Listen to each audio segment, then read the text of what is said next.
Okay. Adam Smith's The Wealth of Nations was a widely read and much discussed book.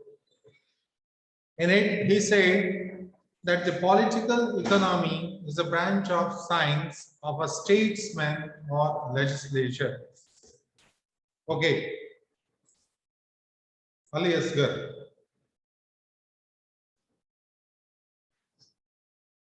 Okay. 400 BC, one person from India wrote a book, Arthashastra, and he was Kautilya, the minister of Pataliputra and Magad state. Okay? It's a bulky book. And that also talks about the politics and economics. Okay? How a king should collect the tax from people. You know, as honeybee collects the nectar from flowers without harming them, the king should collect the tax from people. Okay? Did you understand? Though honeybee collects the nectar, but flower doesn't get harmed. Okay? That means the principle of, yes, equality, canon of equity. If it's a big flower, you can collect more nectar. If it's a small flower, you can have a little nectar. So if there is a wealthy person, you can collect more tax. From a poor person, you can collect less amount of tax. That is for sure. Okay, so political economy.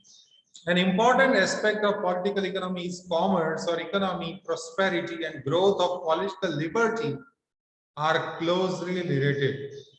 Commerce or economy, prosperity and growth of political liberty are closely related. Wherever the political liberty has grown, the economic growth has also become possible. Adam Smith believes in the political liberty. More the political liberty is, more will be the growth. And he has examples of Western Europe, America, and other nations. Right? And the nations like Russia and China, where people are starving for liberty, or were desperate for some liberty, the growth was less in those countries. Right? This is the situation. Now, he strongly argued that progress of commerce or economy as a whole could come if government regulations are relaxed considerably. Strongly argued that if you want the progress of your economy, the government regulation should be minimum. But he never has told that there should not be government. I mean, you say in the first place, I mean, give example of countries which have very strong laws, and yet we talk about the security of investment and all that. Isn't that development? And then here we are saying we are looking at one thing as saying that the government intervention should be the minimum. Doesn't that again affect the economy sector? Yes, actually, they have hardly talked of development. They are talking about growth. Okay. So if you want growth, and what is growth? The increase or rise in individual income as well as national income. And that is possible due to political. That means there should not be restrictions, I'm telling you. Or Adam Smith, what is saying, suppose we both are entering into transaction, government should not restrict us. Are you getting? Suppose you and me both are entering into contract of selling and buying property, exchanging a property. Government should not come in between. Then what? Government should set a legal or judiciary system where if you pay money, but I don't offer or exchange or hand over the titles of property to you. Are you getting? The law should be stronger enough to give you justice. Are you getting my point? Law in that way. Laws should be only to maintain the law and order.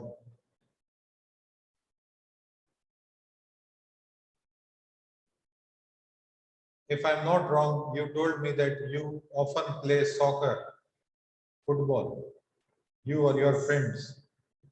Moses. Okay.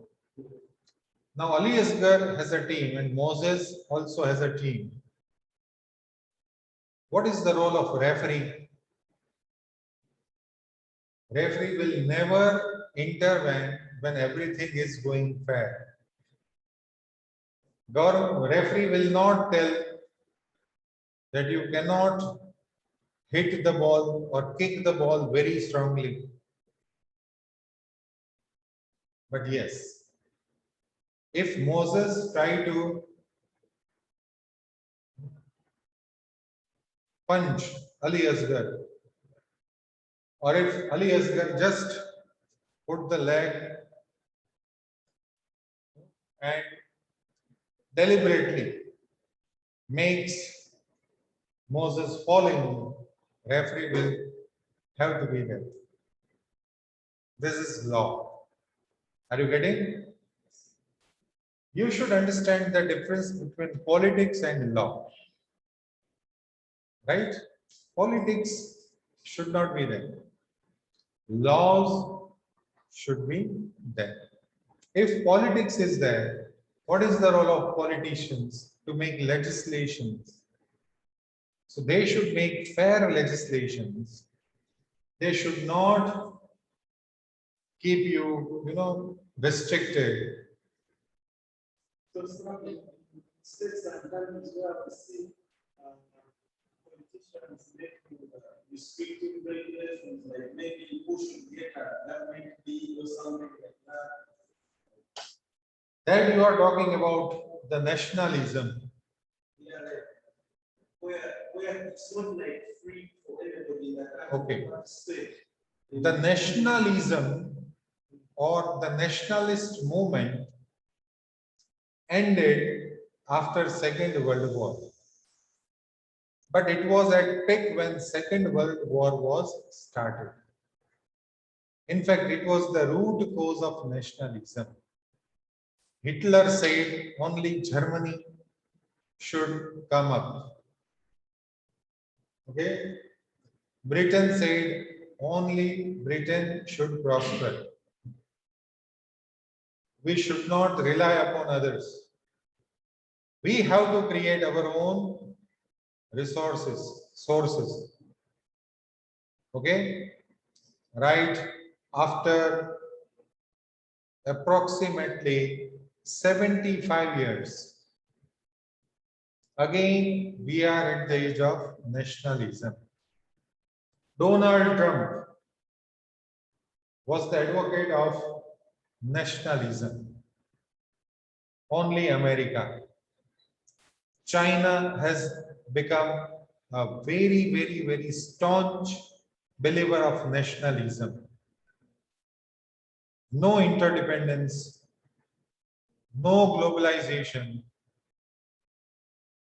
India has also joined this movement. Make in India. Okay? Forget about others. Buy Indian products. Buy products made in India. Work in India. Work for India. Sell to Indians. This is called nationalist movement. Right? Okay.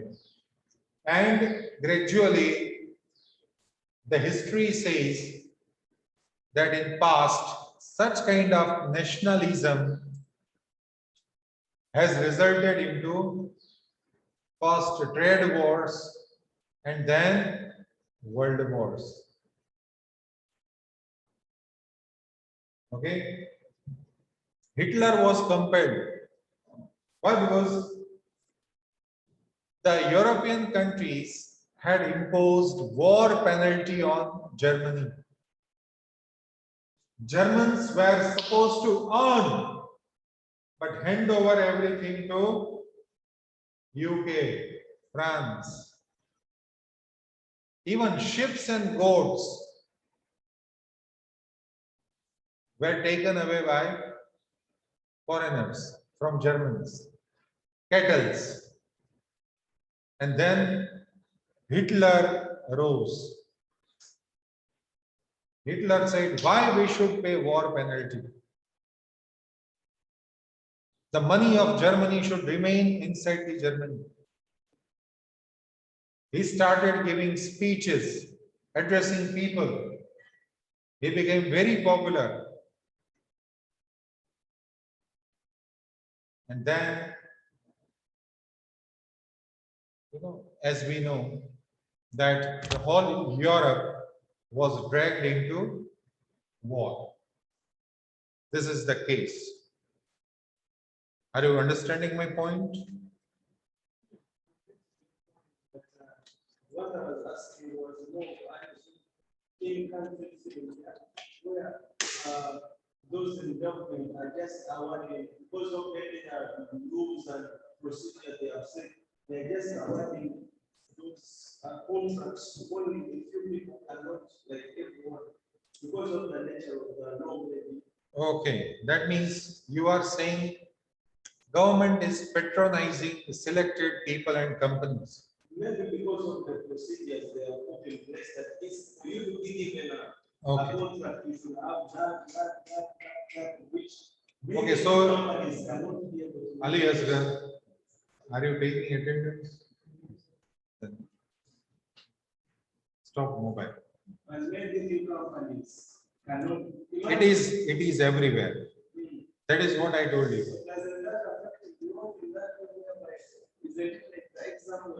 US senators are also blamed for patronizing some companies. Yeah?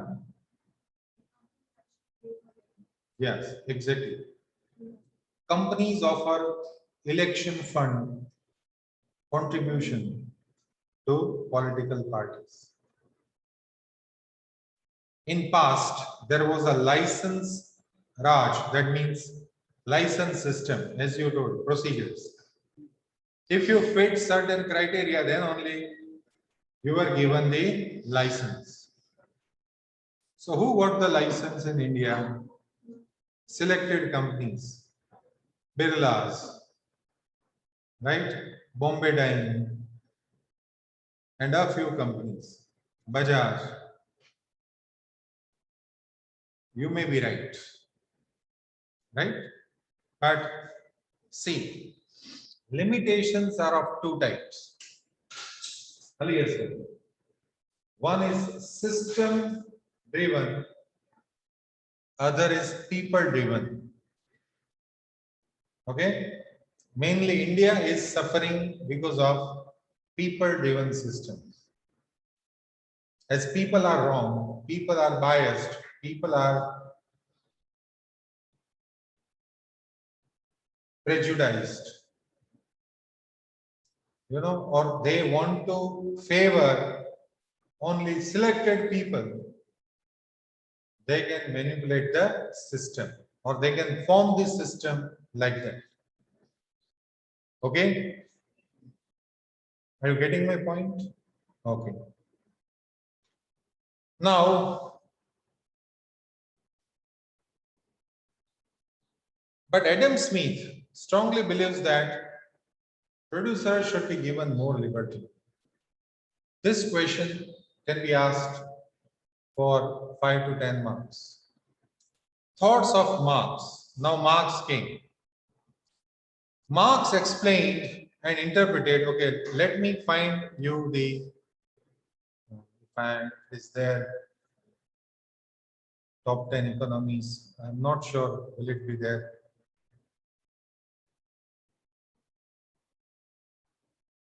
Just a minute.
Sir, is the lecture going on or? No, yeah, it is going on. Just I'm finding one PowerPoint presentation. Okay, okay, sir. It can be shown in the future lecture also, but I thought it would be relevant now also. Sir, this is the ERM of this full semester. Pardon? Is this the ERM for the full semester? Means whole course is included in this ERM? Yes. Okay, sir. તો sir 20 page તો થઈ ગયા હવે.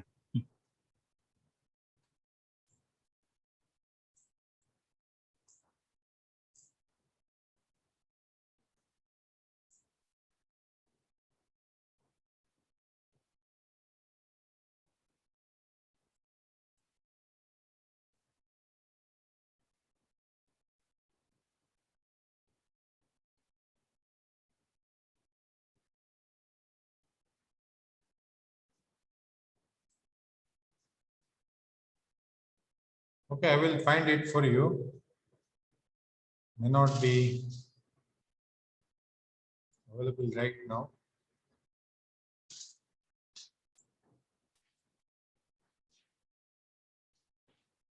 Okay.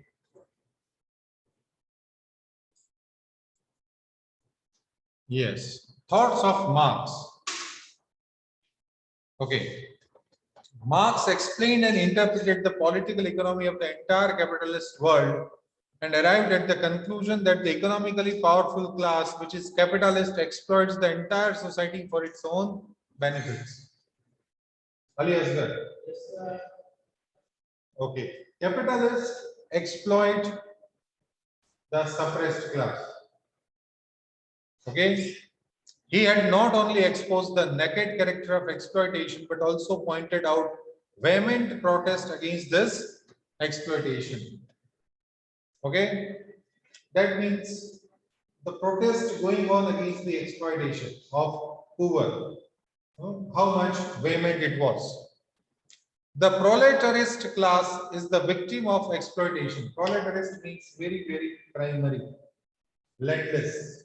Okay. And naturally, this class started to protest, and the method of protest is the revolutionary. Why you are exploiting us? We are your hands and legs. Sometimes you are your brains also. Hence, Marxism includes nature of various aspects of capitalism and revolutionary protest against it. Marxism consists of following considerations. Okay. Dialectical materialism. First is dialectical philosophy borrowed from Hegel but transformed into dialectic. What is dialectical? Can anybody tell me what is dialect? Speech, something which is spoken. So when there are arguments, debates, it is called dialectical.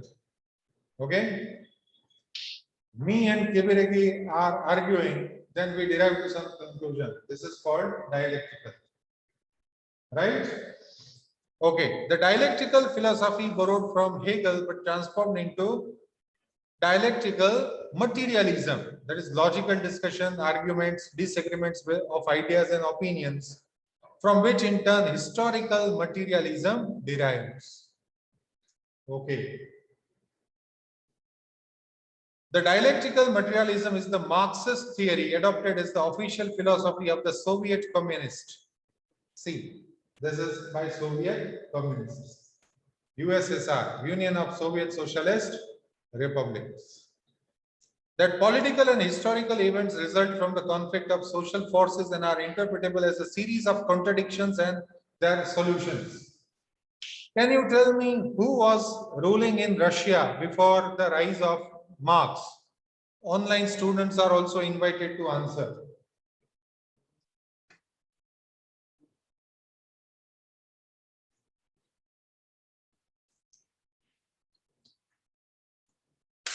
You can Google it. The rule in Russia before Marx. The pronunciation will be difficult. Lenin was the strong supporter of Marx. So Lenin brought communism to Russia.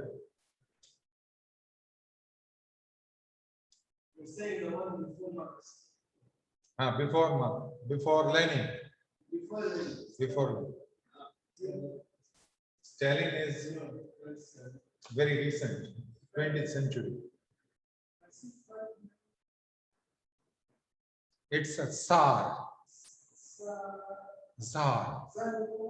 Tsar dynasty.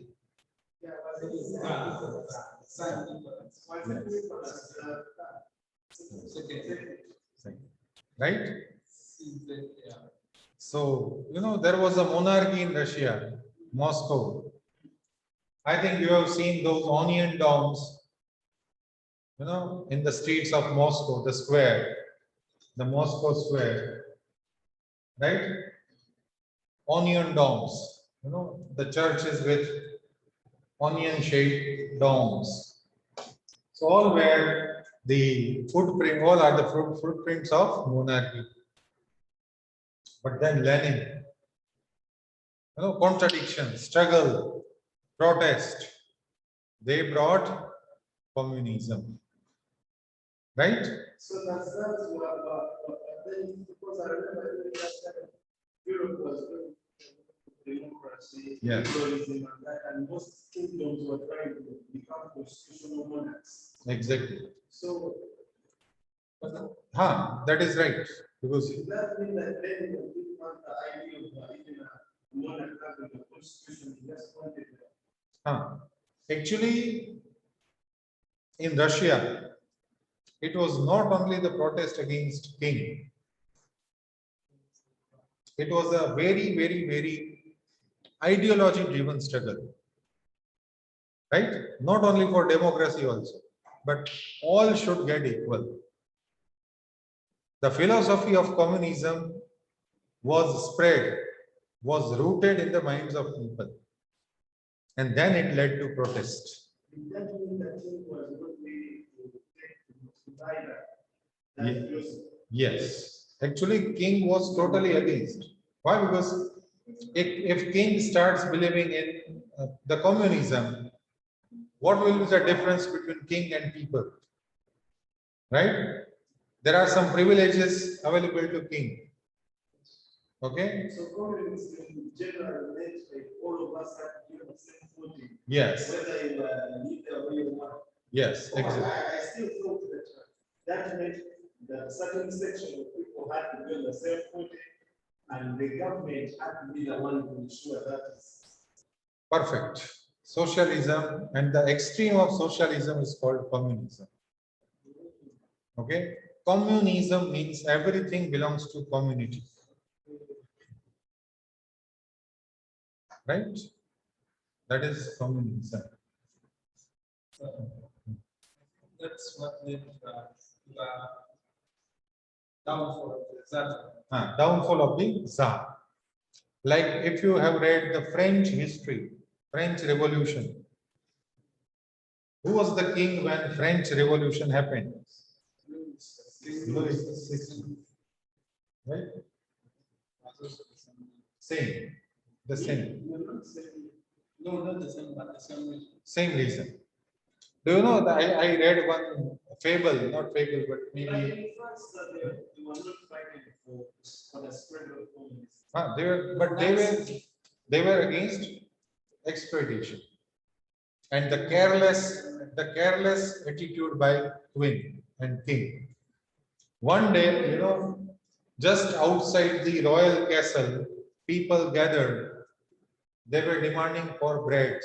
Why? Because they did not have breads.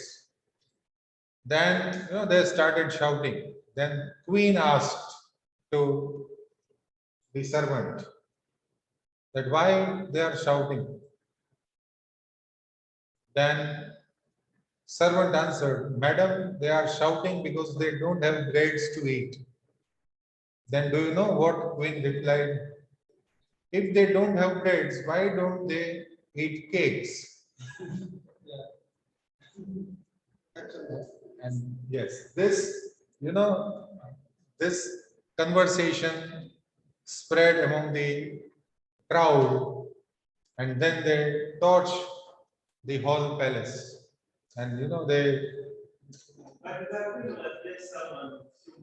That's what being seen as it may be humor, but yeah, humor. Like sarcasm. sarcasm. But like the humor may also sometimes reveal the fact and the truth. So it was a truthful humor. Okay. Yes. Now, okay, after the completion of this meeting, I will launch new meeting. Don't go away. At 3:45, I will take attendance. First, okay, the dialectical materialism, okay, the conflict is seen as caused by material means. You don't have food, you don't have enough money, resources, while others are enjoying everything. They have ornaments, they have precious stones, precious metals like gold, diamonds, jewelry. They are living a very spendthrift life,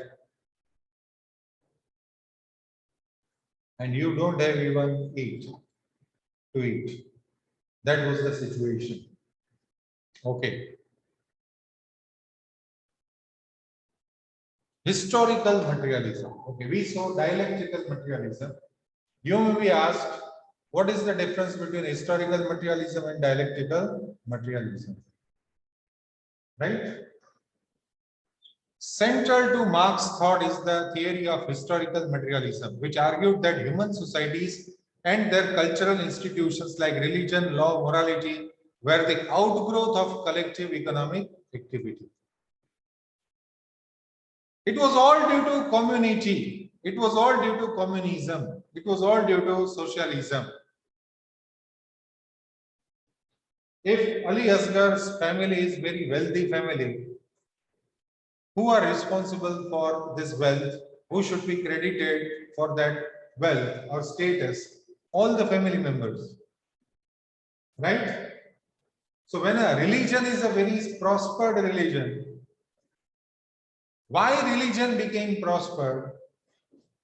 Followers are also contributing, right? Suppose his community is considered wealthy community, not because the leader is wealthy, but people are contributing, people are attached, people are, also very much contributing to the strength and unity, right? So Marx said, basically we are communist. Basically, okay. Do you know I think some of you may be aware, what is the rule of any prey when a lion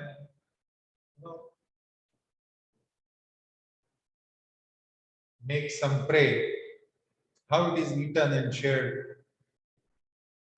among the all family members. Lioness, cubs, leos, all have their share. Suppose a lion preyed some zebra, not it will alone eat everything. Right? Communism. So even,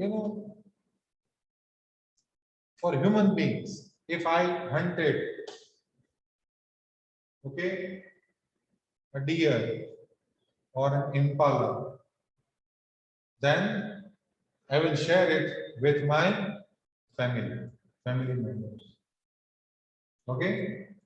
Yes. Morality. Suppose we all are family members, but I am weaker, older person. And I can't manage for my food. Will you leave me alone? No. I will also be taken care of. Yes. Right? You will offer me something. Morality. If our parents are disabled, if our parents are not contributing to us, will we throw them away? Morality. So the base of family is equality, communism. Okay, historical materialism. Okay, where the outgrowth of collective economic activity. We all are doing collective economic activity. We are and we share. In Sanskrit, it is said, Sahana Bhavatu Sahanau Bhunattu. We effort together, we enjoy together. Even Muslim people eat from the same plate, if I'm not wrong, right? From the same serving together. Collectivism. Okay? Yes. Marx's theory was heavily influenced by Hegel's dialectical method, but while Marx agreed with Hegel's basic dialectical thesis of social change, he disagreed with the notion that abstract ideas were the engine. Hegel said only, this arguments and struggles and conflicts lead to communism or materialism. No, there are some roots in our history which has enabled the materialism. Am I understandable? It's not abstract, it is in our genes. Okay. Rather, Marx turned Hegel on his head and argued that it was material economic forces or our relationship to the natural, biological and physical world that drove the dialectic of change. It was not only theory, it was not only thoughts, but it was genetics, it was biology, it was our relationship to nature.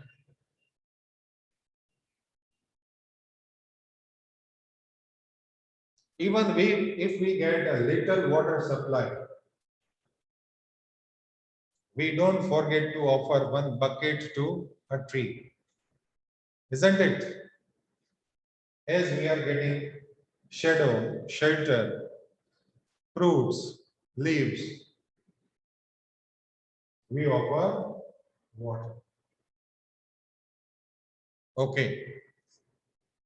Yes, that drove the dialectic of change. More specifically, the engine of history rests in the internal contradictions in the system of material production, or the things we do in order to produce what we need for survival. What we do for survival. Okay, in many society, there is a work distribution like this, that men were looking after the earning or this hunting, and women were looking after the family. It was nothing else but a kind of old era work distribution. But then what happened? Materialism. Money became everything. So women had to be dependent on man, either father or brother or husband or son, which is totally wrong. Supreme Court has once observed that women who are homemakers must get their own salary credited to their account for the domestic jobs done, and with honor as a part of their right. I will launch meeting immediately